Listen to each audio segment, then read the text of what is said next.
In addition to descriptive statistics, most studies use inferential tests.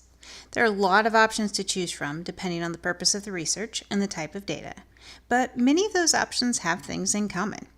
For example, while this video focuses on conducting a correlation analysis, the process of using menus and the structure of the dialog boxes will be similar. Before you move on, you'll want to review the information about the short grit scale that I used as an example in previous recordings. I'm going to continue using that as an example.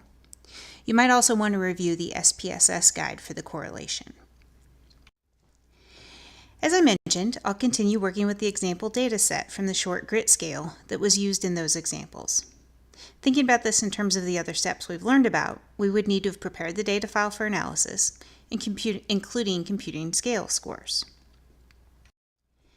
When we have the data file open, we can access the dialog box for the bivariate correlation by going to the Analyze menu, going down to Select Correlate, and then selecting Bivariate.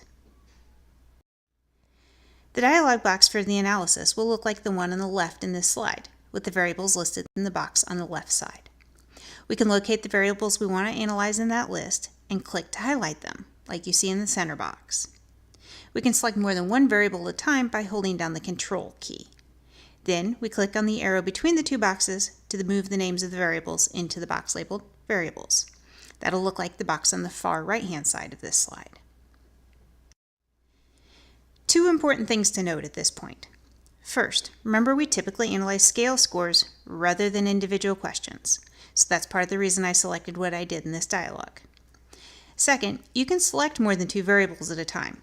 So if you have multiple measures with multiple scales, you can run the analysis all at once. After we move our variables from the list on the left to the box on the right, we can click on the button labeled Options to see a dialog box to select additional statistics. In our case, we'll want the means and standard deviations, so we select that box.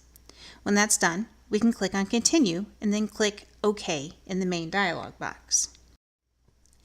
The output will include two tables. The descriptive statistics will be at the top table, the correlation analysis in the bottom table. We'll learn how to interpret the tables in the next step.